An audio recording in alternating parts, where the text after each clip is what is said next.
انت مش محتاج وقت اكتر، انت محتاج تبطل تضيعه. لان الحقيقة البسيطة، الناجحين عندهم نفس يومك بالظبط.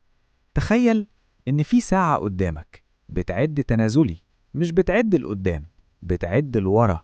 وكل ثانية بتعدي بتسحب جزء من عمرك ومش بترجعه تاني. المشكلة مش إن الساعة دي خيالية، المشكلة إنها حقيقية، بس أنت مش شايفها. أنت كل يوم بتصحى وتصرف من عمرك من غير ما تحس، ومن غير ما تسأل نفسك هو أنا بصرفه في إيه؟ خليني أسألك سؤال صريح. لو اتقالك إن فاضلك سنة واحدة بس تعيشها، هتعيش بنفس الطريقة؟ هتضيع ساعات على الموبايل؟ هتأجل أحلامك؟ هتقول بكرة؟ ولا هتبدأ تعيش بجد؟ طيب، خليني أقرب لك الصورة أكتر. تخيل إن في حد بيديك كل يوم 86,400 جنيه، بس بشرط واحد: لازم تصرفهم كلهم في نفس اليوم، وما ينفعش تحتفظ بأي حاجة لبكرة. أكيد هتحاول تستغلهم، صح؟ طب إيه رأيك إنك بالفعل عندك نفس الرقم ده، بس بالثواني؟ 86,400 ثانية كل يوم بتاخدهم وتصرفهم، وبعدها بيختفوا. السؤال هنا بقى، انت بتصرفهم في ايه؟ الحقيقة اللي محدش بيحب يسمعها انك مش محتاج يبقى فاضلك سنة علشان تبدأ تتحرك. انت محتاج بس تفوق. الوقت مش فلوس، مش حاجة لو راحت ترجع، مش حاجة تقدر تعوضها. الوقت هو حياتك. كل ثانية بتعدي هي جزء منك بيختفي للأبد، مش بيتخزن، مش بيتأجل، مش بيتكرر، وانت بتتعامل معاه كأنه حاجة عادية. خليني أقولك حاجة تانية يمكن عمرك ما فكرت فيها. انت مش بتضيع وقتك مرة واحدة، انت بتضيعه حتة حتة. 5 دقايق هنا، 10 دقايق هناك، نص ساعة على فيديو، ساعة على سوشيال ميديا، وفي الآخر تقول أنا ما عملتش حاجة النهاردة. مع إن الحقيقة انت كان عندك وقت، بس ضاع منك في تفاصيل صغيرة. أخطر كذبة ممكن تقولها لنفسك: لسه بدري، لسه بدري أبدأ، لسه بدري أتعلم، لسه بدري أغير حياتي. بس الحقيقة مفيش حاجة اسمها بدري، في حاجة اسمها دلوقتي. وكل حاجة غير كده متأخر. كل يوم بتأجله انت بتقرب خطوة من ندم كبير. خليني أسألك تاني، كام ساعة بتقضيها على الموبايل؟ كام فيديو بتشوفه من غير هدف؟ كام مرة قلت آخر مرة؟ طب عمرك حسبتها؟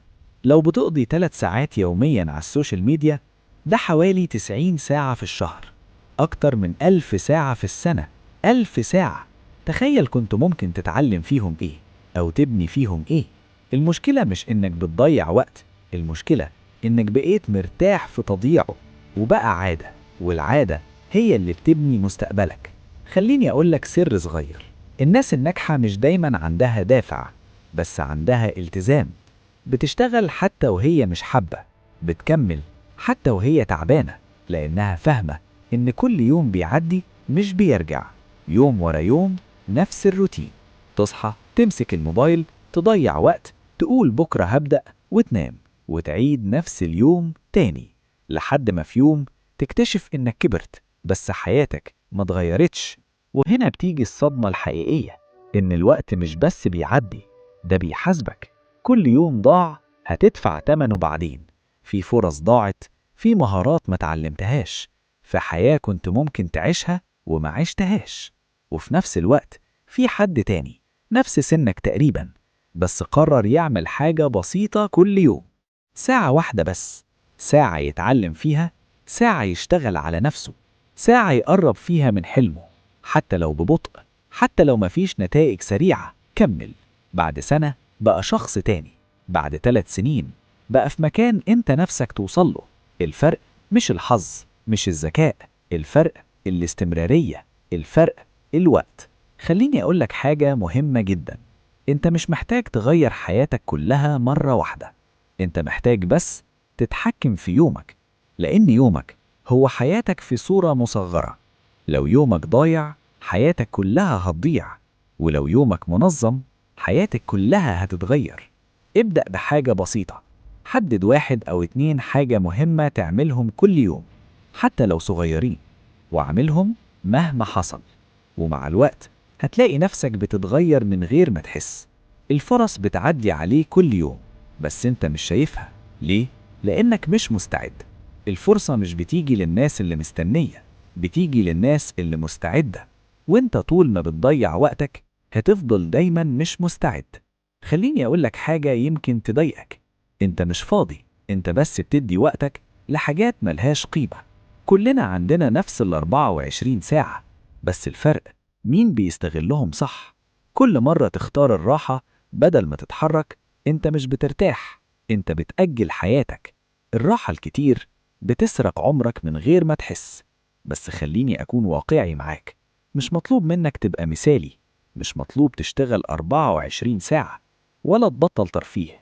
المطلوب بس إنك تبقى واعي، عارف وقتك بيروح فين، وعارف إيه اللي يستاهل وإيه اللي لأ. اعمل توازن، ساعة لنفسك، ساعة لتطويرك، وساعة تريح فيها. بس الفرق إنك تبقى أنت المتحكم مش العكس. مش محتاج تبدأ بداية مثالية ولا محتاج خطة معقدة. ابدأ بحاجة بسيطة، اقرأ 10 دقايق، اتعلم حاجة جديدة، اشتغل ساعة على هدفك. المهم إنك تبدأ، لأن البداية الصغيرة أقوى من التأجيل الكبير. ومع الوقت الحاجة الصغيرة دي هتبقى عادة، والعادة هتبني حياتك.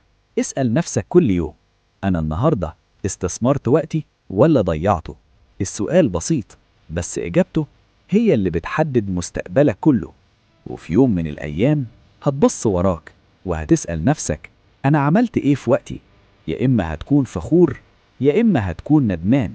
وهنا المشكلة، إن الندم بيجي متأخر، بعد ما الوقت يكون خلص، بعد ما الفرص راحت، بعد ما العمر عدى. وساعتها مش هينفع ترجع، مش هينفع تعوض، لأن الوقت مش بيرجع أبدا. فالاختيار من دلوقتي، يا إما تتحكم في وقتك يا إما هو اللي يتحكم فيك. بس افتكر كويس، الساعة شغالة، وكل ثانية بتعدي يا إما بتقربك من الحياة اللي عايزها يا إما بتبعدك عنها.